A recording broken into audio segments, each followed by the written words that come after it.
Hey, what's going on, guys? It is FoxyDude98 here. Welcome back to a brand new video for you guys today here on the channel. So we are back with my F1 2018 career modes here for the Hungarian Grand Prix, and this is normally a track that doesn't suit Mercedes, so this is going to be quite an interesting one. Before we get into this video though, I have seen a lot of, I've been looking at a lot of feedback overall just on the channel as of recently, because I've sort of been a little bit unhappy with how things are working out at the moment, and for those that are unhappy with the team selection, e.g. me being with Mercedes, I can confirm that at the end of this season I will be swapping teams and I'll be going somewhere else. I've already got a preference in mind, but yeah, that was something that was concerning people, but I'm going to swap teams, go somewhere else at the end of the season, and then probably come the end of the career mode, I'll probably come back to Mercedes then, maybe like later on.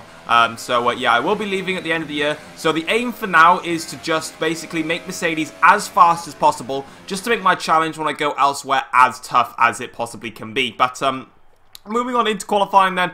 It's Q1. I didn't really put much effort into Q1. I just thought of get myself out. I'm in P11. I don't really have to try that hard in Q1, to be honest. There's nothing you need to do there. Into Q2 though, this is when the pace picks up a little bit. Out of the final corner, we go a little bit wide actually on the exit there, and that loses some time. And it is P4 on the grid there. But that's obviously only for the second part of qualifying, and that is qualifying complete, and we stay in P4, and Hulkenberg up into P3 there, so that's a really impressive result, and that is on the Ultra Soft, so that's a little bit interesting. Renault seems to be making some strong gains there, but moving on then finally into Q3, obviously we do the bog standard 2 runs in Q3, and let's see what we can try and do then in our attack against Lewis Hamilton around the final corner now. This time, much better exit there on the final corner, and across the line, it's 3/10 shy of Lewis Hamilton, 3/10 off the pace and on that lap. Moving on then into the final run here, and we get a better run through the last corner. We're about a tenth, 2/10 up on our previous best time. It was 2/10 of a second shy at the end there, and it is P4 on the grid for the Hungarian Grand Prix. But eventually, somehow, Lewis Hamilton improved to a point where I was a second off the pace. So that's quite annoying. So it's Hamilton ahead of the 2 Red Bulls and then myself and the 2 Ferraris. How Hamilton has managed to completely eclipse like that, I don't know. But honestly, in terms of qualifying, Hamilton's had me on has had the number on me this season. But there you go. That is what it is. We can't really do much about that. But stunning lap from Lewis Hamilton, pole position, and I'm just going to have to work harder in the race. But yeah, so we're going to be starting from P4 on the grid for the Hungarian Grand Prix. Without further ado, let's get straight into the race. It's always wonderful to come back to the lively Hungaroring.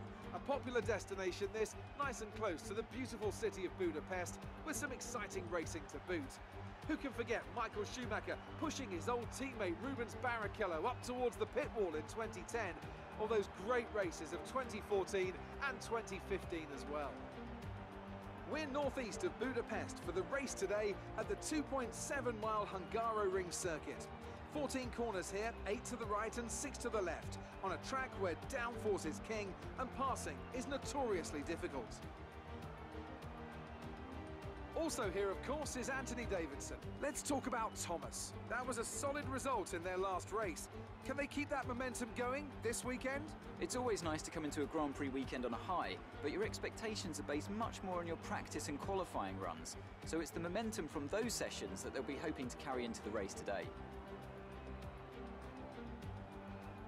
We're almost ready to go then, and this is what the starting grid looks like for today's race. An immense lap from Lewis Hamilton yesterday puts him on pole position, with Daniel Ricciardo slotting in alongside. Looking down the rest of the grid, we have Verstappen, Thomas, Sebastian Vettel, and Raikkonen, Alonso, Hulkenberg, Magnussen, and Carlos Sainz, Grosjean, Ocon, Sergio Perez, and Leclerc, Ericsson, Gasly, Brendan Hartley, and Lance Stroll. Van Dorn, they'll be starting further back after an earlier grid penalty, and Sergei Sirotkin rounds off the grid.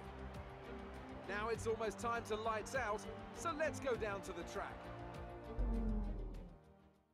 Alright, so we're on the grid here now for the start to the Hungarian Grand Prix, and it's going to be a normal 2-stop race for us. We're going to be starting on the ultra soft tyres and then going to 2 sets of soft tyres for the end of the race. That is the plan, and hopefully then from there we can try and have a solid race, and that will be something that we'd be happy with. So anyway then, as you can see, we're on the grid here. We've got 4, now 5 red lights here for the Hungarian Grand Prix, and it's lights out. Here we go here to start the Hungarian Grand Prix. Good start from us initially. Raikkonen probably got the best start of anybody there. He's alongside Verstappen, and he's just alongside Vettel. Not close enough to Verstappen, but we're going to go down the inside here. I spot a gap here against Daniel Ricciardo. Take a lot of the curb, but Ricciardo holds it around the outside. But on the traction now, we've got a much better run here, Ricciardo. Shove him wide towards the inside line, but Ricciardo stays in there. We're going to go to the outside line here. Try and swoop all the way around, but it's not enough for us. Ricciardo stays in front, and as you can see there, we're now back down in second place, and we have a little look up the hill, but Ricciardo stays in front there. We just can't really find a way back on the Australian, and we've just got to sit back, wait our time now, and eventually we'll be able to hopefully try and get near to the back of Ricciardo. On to lap 3 of the Grand Prix though, Hamilton and Ricciardo are beginning to pull away out front, and I'm now starting to fall into the clutches of Kimi Raikkonen as I'm starting to lack some pace. And it seems like normally in these career mode races, I really do struggle in the opening phase of the Grand Prix to really get on with it, but now, as you can see here, I'm trying to just adjust some settings on my steering wheel, and now Raikkonen tries to go for a move down the inside in towards turn 1. DRS open for the Finnish driver, and he goes down the inside there on myself, but we hold it towards the outside line. We get better traction on the exit of turn 1, and now towards turn 2, we're going to go down the inside here and pretty much do a very similar run to what Ricciardo did, but Raikkonen there gets an awful drive out of turn 3 there, and that really puts him off. Onto that 4 of the Grand Prix now. Hamilton's coming to the pits for his first stop. Ricciardo stays out, and he's currently in the lead of the race, 2.6 seconds clear. So it's not as much as I anticipated, in fact. I thought it would probably be about 3.5 seconds, but it's only 2.6, so we're still very much in the running in this Grand Prix, but we've just got to be careful now that we don't make any more mistakes, and also try not to battle as much with Kimi Raikkonen behind, because that's probably what's going to cost us a lot of time, as we now come in for our first stop of the race here, and we're going to be going on to a set of the soft tyres, and then we're going to be pitting one more time for another set of soft tyres later in the race. And this time around, we're not going to get held up like we did in Germany, because there is nobody behind us who is also coming into the pits, so that is good for us. However, what is a little bit of a problem is I didn't notice this at the time, but in Q2, Sebastian Vettel and Verstappen qualified on soft tyres, so they're actually now going to probably end up doing the 1-stop soft to mediums, whereas I'm having to do the 2-stop because I didn't really actually catch that. And if that was the case, I probably would have done the same thing. As onto the lap 5 now, Hamilton stuck behind the McLaren of Stoffel Van Dorn. That compromised his line. We sneak it down the inside on Lewis Hamilton, and that is already our position gained. And Ricciardo has actually done the overcut on Lewis Hamilton, so weirdly, I was only 2.6 seconds back, so I don't believe Ricciardo is 2.6 seconds back. No, he's miles away, so how we've managed to lose that much time. We probably should have rejoined in front of this traffic in the end of it, but we've now got the DRS on Stoffel Van Dorn, and we're going to go down the inside of Stoffel here, and actually, we managed to make that a double overtake there, because we got past Van Dorn, we also got past Charles Leclerc in the process, and now we're starting to build a couple of cars distance between myself and also Lewis Hamilton and Kimi Raikkonen, who's passed Hamilton as well in the process, as we look at the back of Brendan Hartley, but there's a fight going on, and that's between Raikkonen and Stoffel Van Dorn. Who's going to come out on top here as we go up towards turn 4? Is it going to be Raikkonen? It is going to be Kimi Raikkonen. He gets in front of Stoffel Van Dorn, whereas you can see we're all over the back of Brendan Hartley, and we're trying to find a way through it, and we get a fabulous run up the hill and in towards the chicane now. This is going to be a nice easy move, and there you can see we're up in front of the New Zealand driver, and we're moving on. I don't really know what the what term you could put for it, to be honest, but anyway, now on lap 6 here, we're now chasing back the back of Sergei Sorokin, so we're constantly making moves up the field, trying to press harder in this race, and Sorokin now is in very close proximity to myself, and it's got to a point now where we're right on the back of him here, and such is the amazing chassis of the Mercedes compared to the Williams, I'm just going to go right round the outside in the second to last corner, and then confirm the overtake in the last corner, so pretty easy stuff there actually on Sergei Sorokin, but you'd expect that when you're fighting a Williams. However, that wasn't quite the smartest move ever, because now Sorokin has DRS and slipstream and a Mercedes engine. This isn't going to be very fun, but in towards the first corner, he has a little look, does Sorokin, but he decides best of it and decides not to battle that one, as I've obviously not his fight. As you can see now, Ericsson there, Charles Leclerc, is still defending against Stoffel Van Dorn, and Hamilton hasn't passed these two drivers, as Van Dorn, though, has a look around the outside here on Charles Leclerc, and he might just make this one stick, actually, as he holds it around the outside. No, not quite. He just doesn't quite have the speed to get past Charles Leclerc, so unfortunate there for Stoffel Van Dorn, but back comes Van Dorn, and around the outside, from turn 4 there. That's a lovely overtake from Stoffel Van Dorn. Brilliant stuff there. Great bravery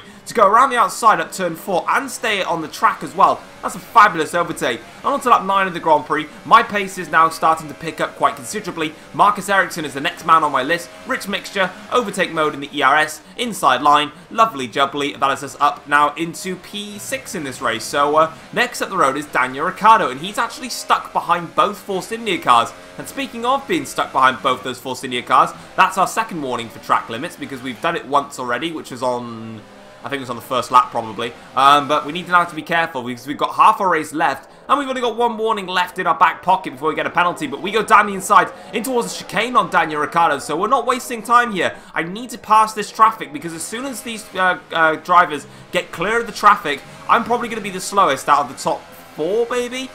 So I'm just not, I don't quite have amazing pace at the moment, especially when you recorded the British and the German Grand Prix and this one all at the same time. You start to sort of realise that my form hasn't been brilliant, but now I'm on the back of Sergio Perez, and this is for, I believe, P3 now in this Grand Prix. But of course Perez needs to stop again for a set of medium tyres, but we also need to stop, and you can see that Vettel is leading this race. Verstappen has made his stop for a set of the medium tyres to go to the end of the race now. Ricciardo very close to the back of the car, but we've got slipstream and DRS as well, and we're going to go down the inside of Sergio Perez in towards turn 1 now. We seem to be making pretty much all our overtakes there. Open up the DRS for a second little bite at the cherry just to confirm the overtake and get further in front. Ricciardo though has a little look at Sergio Perez. Not going to work for him though. Perez covers off the outside line very nicely there, and now we're onto the back of Esteban Ocon in the Force India now. And opening up the DRS here, we're going to put the car now into overtake mode, rich mixture enabled as well, so we're using all of the tools available to us to make this move stick on Ocon. Very similar to what we did on Ericsson here, however this time a little bit of a bump there, but it's nothing too major to be honest, it's nothing crazy. But that's lap 15, that sets up into the lead of the race. However, we now need to keep pressing on, as on lap 20 of the Grand Prix, Lewis Hamilton is out of the Hungarian Grand Prix. The virtual safety car has also been deployed for this. It's a mechanical fault for Lewis Hamilton, and that's massive for the championship because Hamilton was on a massive run of form. He was winning, he'd won the last 2 Grand Prix races, whereas we'd finished 7th and 5th, and he'd closed that championship gap right down. And now with this DNF, that's literally just damaged his championship aspirations by a huge amount there. And that means now that we actually get a free-ish pit stop under the virtual safety car, because we pretty much did half our pit stop under the VSC, and now that is us up into P4 in the race, and we probably would have lost that to Raikkonen and had to gain a lot. But on to lap 22 of the Grand Prix, time to push. Fast lap of the race so far, 118.8. Really pressing hard now in this race as we look to try and pass Daniel Ricciardo at some point in this race and basically try and go for a podium. It seems like the one stop was the best option for this race, and now we're just trying to fight to get on the podium. This will be the first time, obviously, since the Austrian Grand Prix that we have been on the podium, so I'm trying to basically get some form going once again as the DRS comes wide open now here towards the inside line, in towards the first corner now. We go down the inside. Ricciardo actually locks up slightly there, and that pretty much makes our move a lot more easier than it probably should have been there against the Australian. And now, as you can see, in towards turn 2, we're on board with Ricciardo now, and he'll have to try and settle back, and maybe come the end of the race he might just have an opportunity to pass us, but he's slowing down though. Ricciardo slows down and he's got a problem or something. Raikkonen's held up as well, and that's Ricciardo's race over with as well. So some big retirements there, and Sebastian Vettel wins the Hungarian Grand Prix, but commiserations for Daniel Ricciardo, because probably would have been able to have stuck it there. And Raikkonen has also got a problem because Ocon's in front as well, so we come across the line to finish in P3. That's a podium in this Grand Prix. I'm not too satisfied because obviously I've been beaten by the one stop. I had the track position in the race against Hamilton and Ricciardo, but I just didn't have the strategy. So Vettel and Verstappen, congratulations to them. They perfected the one stop strategy, and it worked treats for them today here at Hungary. And we didn't. We did the two stop, didn't work for us, and that's just what happens when you stick to the two stop. But eventually we'll be hoping to do a lot more one-stops come next season when we are in a different team. But for now, in Mercedes, we stick to the two-stop plans unless we genuinely have to change strategies. But as you can see then, it was pretty much the one-stop was the better way to go. Verstappen and Vettel, 1 and 2 in opposite orders, both doing the one-stop. Then we've got myself on the two-stop, and we came in third, best of the two stops. Then Ocon did the one-stop as well, and also Perez. So, yeah, that's pretty interesting there. Hamilton has dropped now to 31 points behind in the championship compared to myself, which is an absolute pain after his DNF. Constructors' Championship still doing extremely well overall. in the championship. But that is going to be it then for the Hungarian Grand Prix. Pretty dramatic, actually. A lot of interesting strategical twists there, and we really had to work hard for it now. And on to the interview here with Claire. And first of all, would you say that Lewis Hamilton is still on your level? No, I had to be sportsmanship in this one. And it actually increased the reputation between myself and Mercedes, which is very good there. In terms of the podium, were we thrilled to be up there? Yeah, I was obviously overall was happy to be on the podium. I decided to give some praise to the aerodynamics because it really was working quite well. I felt really comfortable within the car. And then obviously I'm getting asked about what was wrong with Hamilton. So yeah, it wasn't his day, but at the end of the day, he's going to keep me on my toes, and that is exactly how I thought of it. And now, obviously, Claire trying to beef up the rivalry a little bit here between myself and Hamilton, and again, being sportsmanship about it, because that was how I would be if I was a Formula 1 driver. So yeah, that is everything for this Hungarian Grand Prix. Pretty crazy, pretty hectic, it must be said, overall. Lots of chaos, lots of drama as well, and also with those retirements as well. And with that retirement, actually, you'll be able to see on the rivalry, it actually cost Hamilton. We actually beat him by 1 point in the rivalry, and that's just because of Hamilton's DNF there. So we got lucky to beat Hamilton in the rivalry because we probably shouldn't have overall. But again, we're also doing quite well against Kimi Raikkonen, so that's something to look out for as well. It's our advantage against Kimi Raikkonen in the rivalry as well, as we now have 1,500 resource points, and we also do the team goal as well. So that's all good, and you can see the reputation of Mercedes goes right up there. So a very good haul of reputation points there with Mercedes-Benz. And finally, then we've got to contract negotiation once again. So we have to again try and sort out a new contract for us here with Mercedes. So as you can see, so qualifying, they expect me to qualify on pole, and then the expected race position is 4th. I wasn't really happy with qualifying on pole. I thought a top 3 is what I was looking for. In terms of the resource points, I went for level 2, and then simultaneous I went for level 2, and pits off efficiency I just put as none. And that was just over my value there, so I have to make a couple of changes, and I decided to try and up my race position to 3rd, because I felt like my race position was better than qualifying. That didn't make a difference either to the negotiation, so I decided to go ahead and make a few more changes, and I decided to drop down the upgrade speed to level 1, and that put me just back under the value, and the negotiation was successful. But guys, that is going to be it for this episode of my F1 2018 career mode. If you guys have enjoyed it, feel free to drop it a like, subscribe if you're new around here as well, and I'll see you guys next time for the Belgian Grand Prix. Take care all, peace.